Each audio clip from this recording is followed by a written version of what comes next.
Coming into your YouTube airwaves, it's Vaughn, the Stat Man, and welcome to the Stat Room. Woo! Good morning, and welcome to the Stat Room. All right, ladies and gentlemen, so before I get into this slate, guys, let me introduce myself. Guys, I am Vaughn the Stat Man. You can follow me on Twitter at Vaughn the Stat Man, and guys, check out the website, vaughnthestatman.com.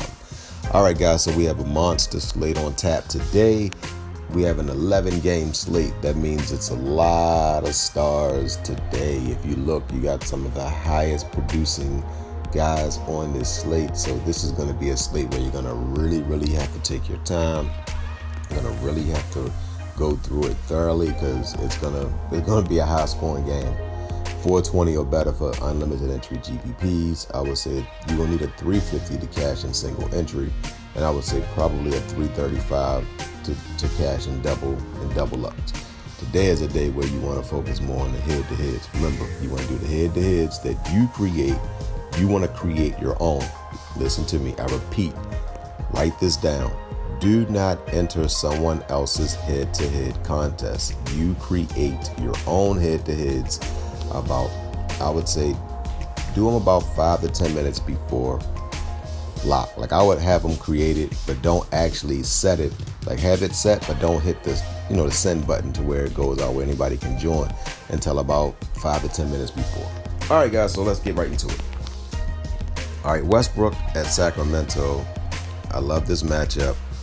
Westbrook also has something against De'Aaron Fox. They had some kind of beef when, De'Aaron Fox was like, he's the fastest guy in the league. And then Westbrook wanted to let him know that he got speed too.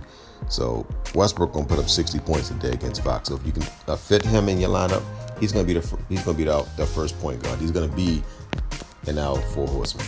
Next, you got Doncic. That's going to be a good one. He's going to be going against Memphis. And Curry is just on fire, guys. If this game stays close, Curry will give you 50.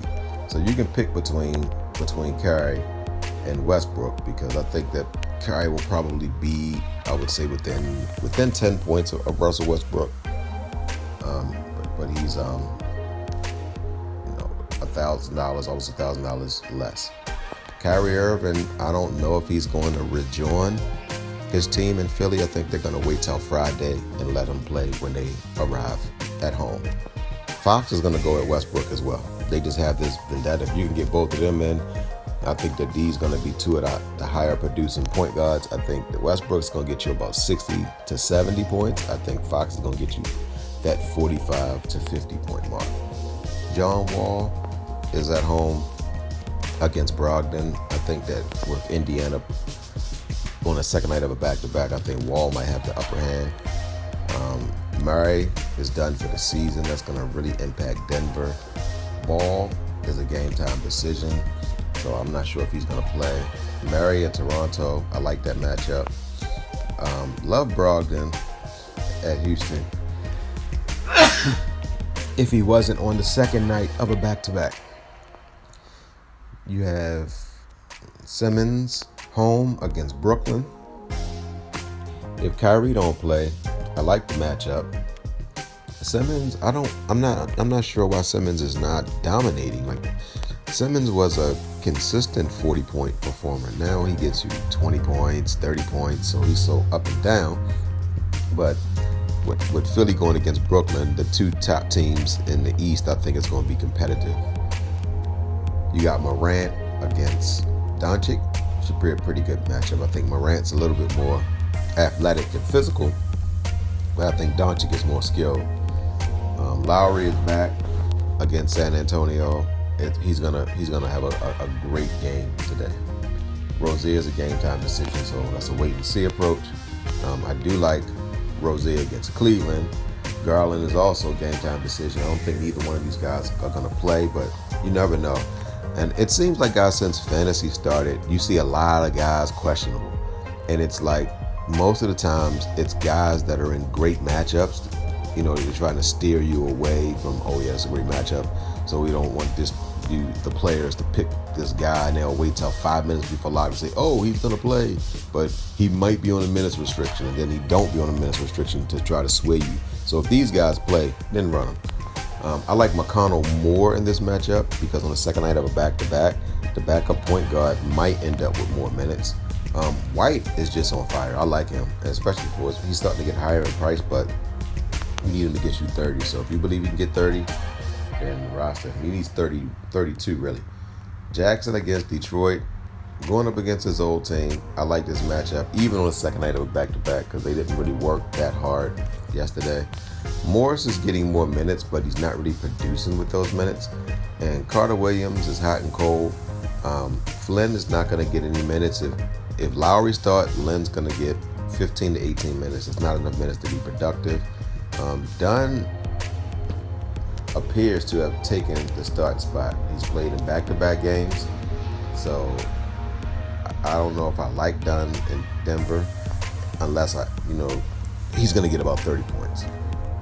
I really do like Joseph. Corey Joseph is balling, man. I mean, he's starting to really pick it up.